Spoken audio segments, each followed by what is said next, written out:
Bonjour Alain, merci de Bonjour. nous accorder un petit peu de temps sur ce festival d'Angoulême, un peu marathon je suppose. Oui, un petit peu. Comme souvent à Angoulême.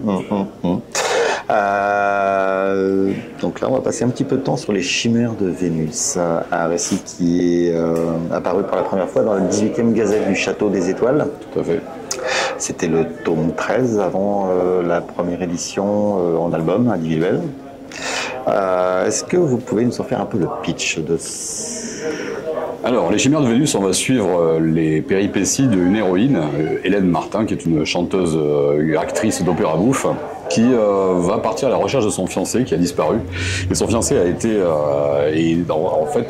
prisonnier des bagnes de l'empereur Napoléon III, mais pas de n'importe quel bagne, puisque ce sont ces bagnes extraterrestres sur la planète Vénus, fraîchement colonisée par les autorités françaises. un poète dissident? Un poète dissident qui se retrouve donc dans ces bagnes destinés à mettre en valeur la jungle vénusienne pour la colonie française, une jungle qui est particulièrement dangereuse parce qu'outre les miasmes et les dangers habituels d'une jungle, on y trouve d'énormes créatures, car Vénus est peuplée à cette époque-là, en tout cas, de dinosaures. Comment avez-vous rejoint l'univers d'Alex? Et au départ, c'est Alex Alice m'avait proposé de l'aider à écrire le scénario du Château des Étoiles, quand il avait eu l'idée d'en faire une bande dessinée. Et je n'avais pas le temps à ce moment-là de m'y consacrer. Par contre, je lui ai proposé de l'aider, de relire ses scénarios, ses storyboards, ses découpages. Et c'est ce qu'on a fait.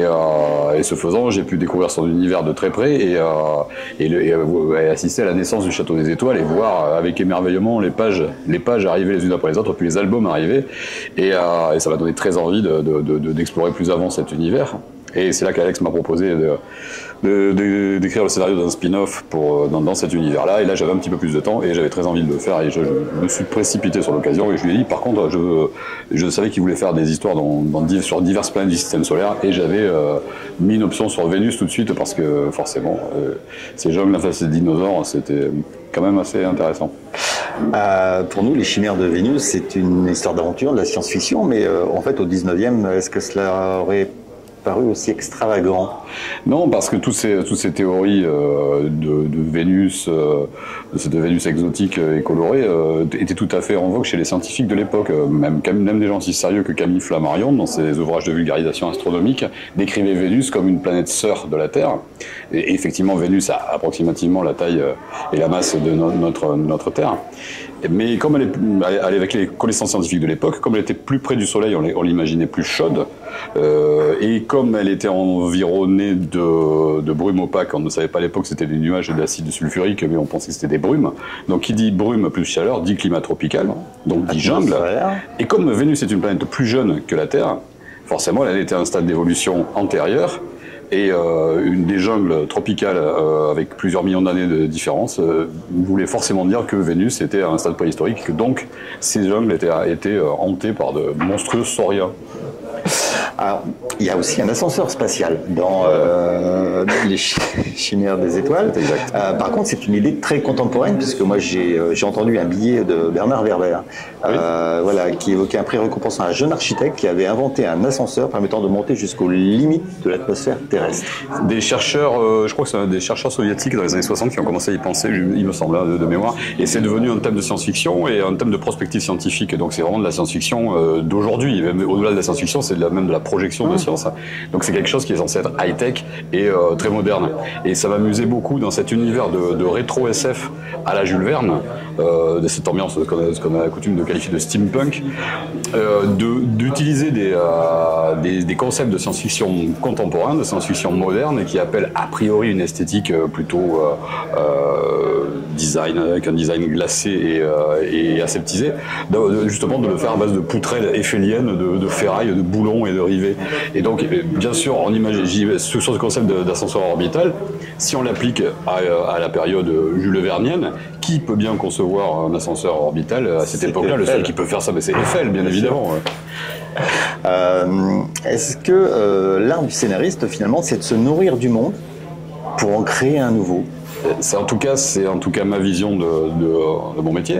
Je me nourris à diverses choses. Non seulement je me nourris évidemment à des œuvres de fiction qui viennent irriguer mon imaginaire, mais il y a aussi le quotidien, la réalité, tout simplement. Et puis la réalité historique ou l'actualité, plein de choses viennent nourrir. Et c'est effectivement dans la réalité que je puise les éléments, le plus d'éléments pour nourrir mes univers imaginaires. Et plus on insère du réel dans un univers imaginaire, plus il devient crédible, et plus c'est facile d'entraîner le lecteur dans ce voyage et dans cette évasion.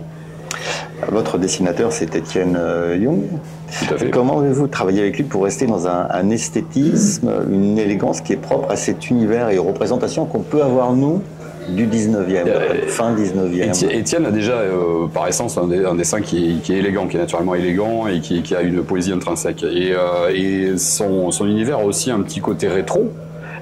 Mais un rétro qui l'oriente plutôt du côté des années 50 et de la fin du XXe siècle, donc, et non pas du 19e, mais pourtant ça crée des passerelles intéressantes parce que c'est aussi l'époque, ces années 50, c'est aussi l'époque de certains films hollywoodiens comme le 20 milieux sous les mers de Fleischer ou le Voyage au centre de la Terre, des adaptations cinématographiques de Jules Verne qui ont marqué les esprits et qui étaient avec cette esthétique 50s. Et retrouver tout ce parfum rétro va alimenter, je pense, l'imaginaire du lecteur et va l'aider à replonger dans tout ce merveilleux scientifique qu'on a cherché à recréer. Est-ce qu'on pourrait dire que nous sommes dans un univers Jurassic Park steampunk? Alors, je fais un clin d'œil. Alors, à partir du moment où on a des dinosaures qui s'en prennent à dinosaures passagers d'un monorail, on peut établir des parallèles. Et il y a un petit clin d'œil appuyé à un moment sur le Jurassic Park de Spielberg. C'est dans le Jurassic Park de Spielberg, à un moment, les enfants sont dans une voiture et on voit l'énorme œil du T-Rex qui les observe par la vitre de la voiture. Là, on a une scène à peu près similaire, sauf que il y a effectivement un œil de dinosaure qui observe les protagonistes par l'œil d'un wagon de train, mais évidemment on est au 19e, on est chez Jules Verne, donc il y a des rideaux à cette fenêtre, donc l'œil est encadré par des rideaux ouvragés.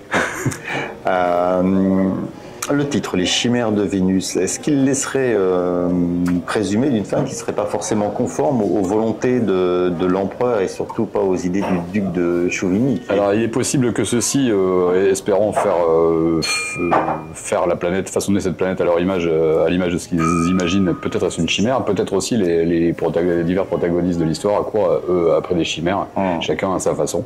On en saura plus dès le 3e tome et la conclusion de cette histoire.